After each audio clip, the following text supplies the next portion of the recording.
Iniugnay ni retired Police Colonel Ruina Garma si Police Lieutenant Colonel Kenneth Albotra sa pagpatay kay dating Tanawan Batangas Mayor Antonio Halili. Si Albotra na ipatatawag na House Quad Committee sa susunod na pagdinig, itinanggi ang sinabi ni Garma. Balita hatid ni Emil Sumangil. Sa gitna ng flag ceremony sa City Hall ng Tanawan City, Batangas noong 2018.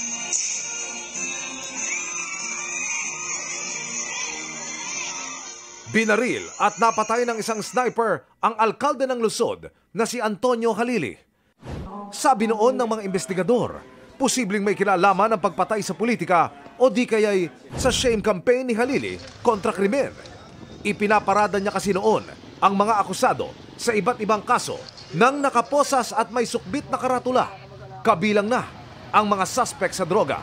Pero napabilang pa rin siya sa tinaguriang Duterte Drug List o yung listahan ng mga umunoy protector, financier at drug lord sa bansa na inilabas ni dating Pangulong Duterte. May persons of interest noon ang pulisya pero walang naaresto kahit isa. Makalipas ang 6 na taon, muling naungkat ang kaso ni Halili nang banggitin ito sa Quadcom hearing sa Kamara ng dating police colonel at kilalang malapit kay Duterte na si Ruina Garma. Anya, isang team na kinabibilangan ng mga pulis ang nagpatumba kay Halili. Major Albotra, Mr. Chair. Major? Albotra of Region 7. Pinagmalaki niya sa akin noon. Oh, talaga, sabi ko, how did you do it? So, mga kilala niya, mga kasama niya. He said he's in the team. Sa pagdinig, lumabas na isang Major Kenneth Albotra ang tinutukoy ni Garma. Nakausap sa telepono ng GMA Integrated News si Lieutenant Colonel Kenneth Paul Albotra na dati raw naka-assign sa Cebu City Police. Yung masasabi ko lang po niyan, sir, is hindi po totoo yan.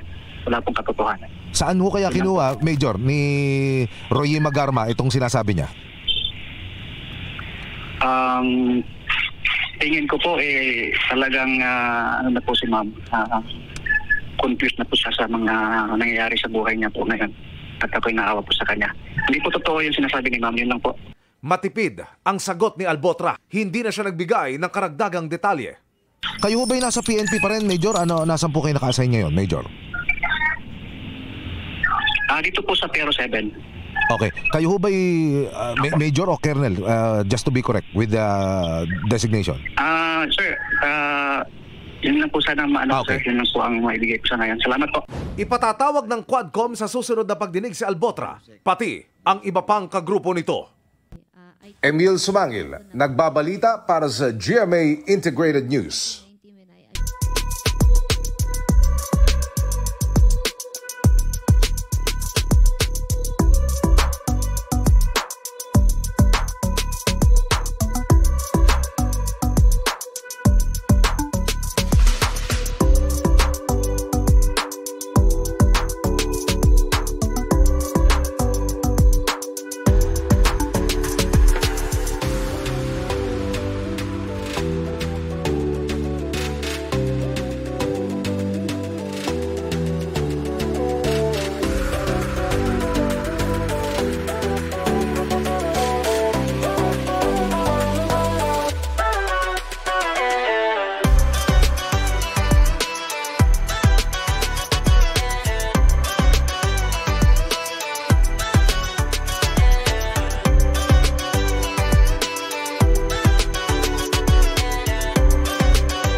Kapuso, para sa mga maiinit na balita, mag-subscribe sa GMA Integrated News sa YouTube.